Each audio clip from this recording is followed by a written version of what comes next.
Welcome to Hypercar Global, the channel where we take a look at electric vehicles, Tesla and of course Elon Musk. Today we take a look at the China's issue with electric vehicle companies and the new factory for Tesla's batteries.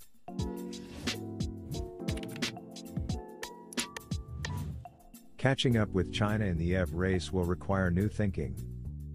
Auto industry analysts disagree about the timeline for the electrification of the world's transport system. But there's one thing they all agree on: China has pulled far ahead of the US.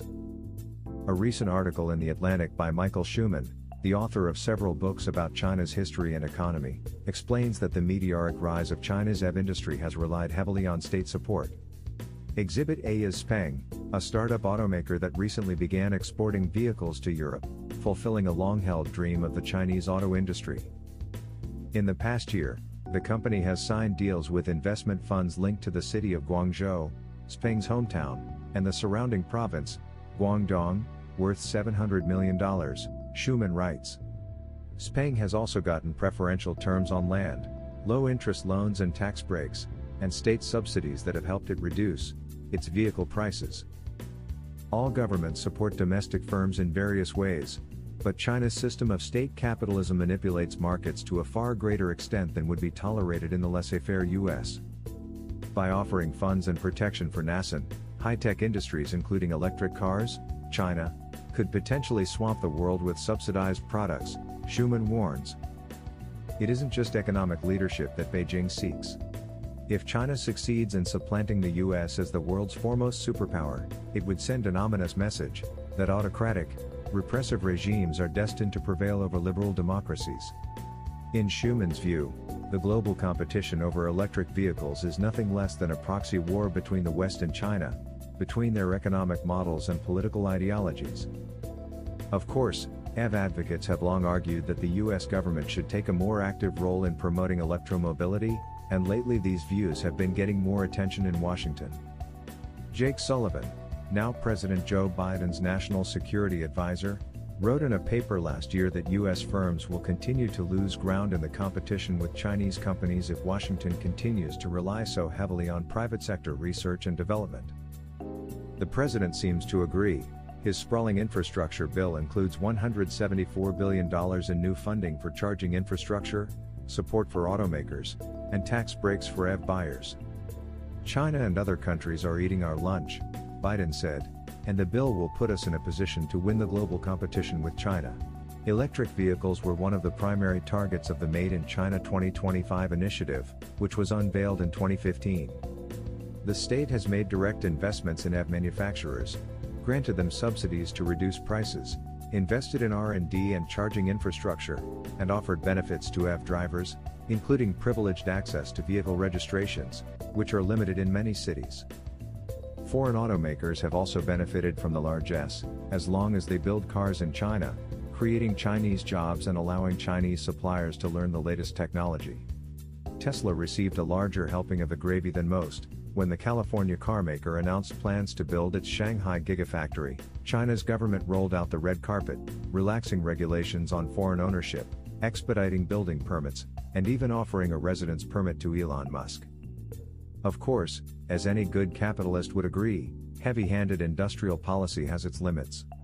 There have been abuses and scams, including a couple of fictional electric bus factories invented out of thin air in order to claim cash subsidies, as well as unintended consequences.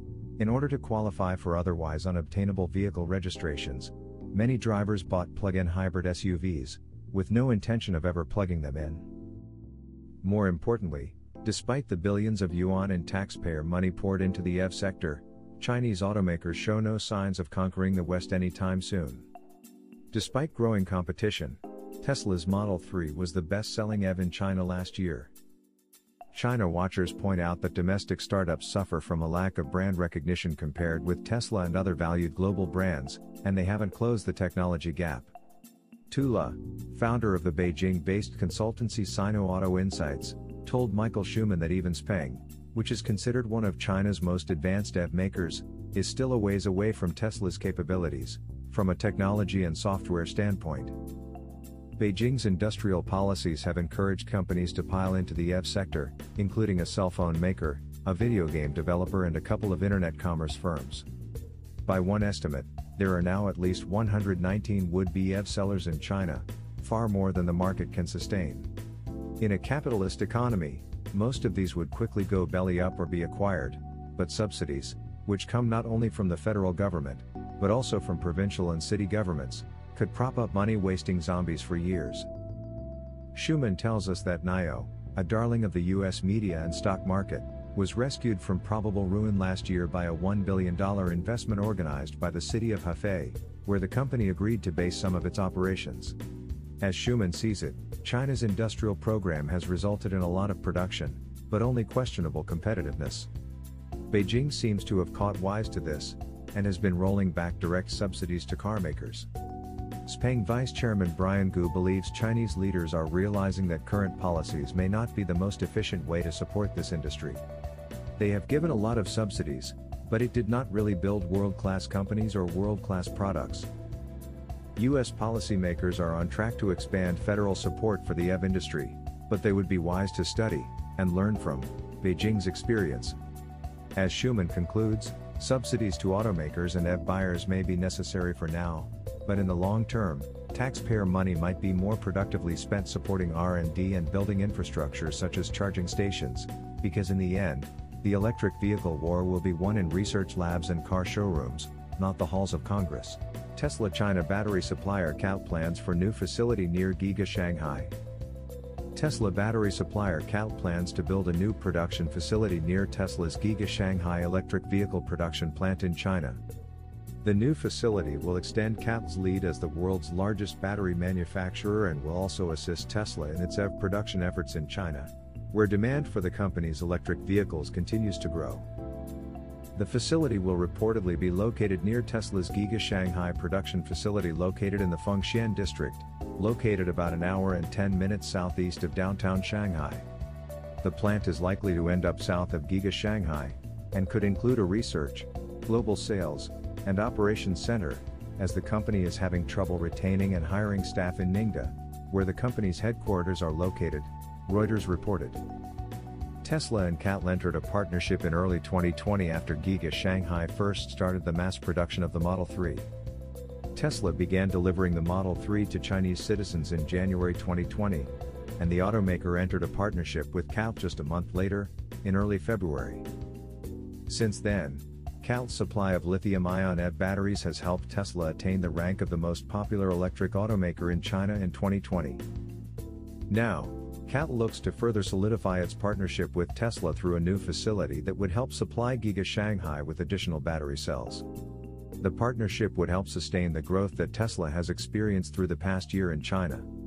In 2020, Tesla was China's most popular electric car company, leading the SAIC GM Wuling partnership that brought the highly affordable Hongguang Mini EV to the market. Sources familiar with the matter told Reuters that the new plant would have a capacity of 80 gigawatt-hours per year. Analysts said that this would be capable of powering around 800,000 EVs annually. The planned 80 gigawatt-hours facility would supplement that already 69.1 gigawatt-hours in current production and add to the additional 77.5 gigawatt-hours under construction. The reasoning for the Shanghai location does not only have to do with Tesla's production facility. Sources also told Reuters that the company would have the ability to draw from a more diversified talent pool in the Shanghai region. This theory is compared to its headquarters in Ningda, a city in southeastern China. CAT plans to hire 5,000 workers who will assist in the manufacturing of cell-to-chassis (CTC) batteries. This new technology would integrate EV cells directly onto the chassis of an electric car. According to CAT Chairman Zheng Yuk, the CTC tech is capable of reaching 500 miles (804.67 kilometers) per charge, a considerable boost from the current 290-mile (468 kilometers) range that Shanghai-built Model 3s currently get. The company plans to release the tech before 2030. The new battery production plant would also supply other companies that have partnerships with CAT, like Volkswagen, GM, BMW, and Daimler, with EV batteries. Do you think China will dominate the world with subsidized electric vehicles? Let me know in the comments below. If you enjoyed the video, please leave a like, and if you are new to the channel, why not subscribe? Turning on bell notifications will alert you when I upload so you'll never miss any more Tesla news.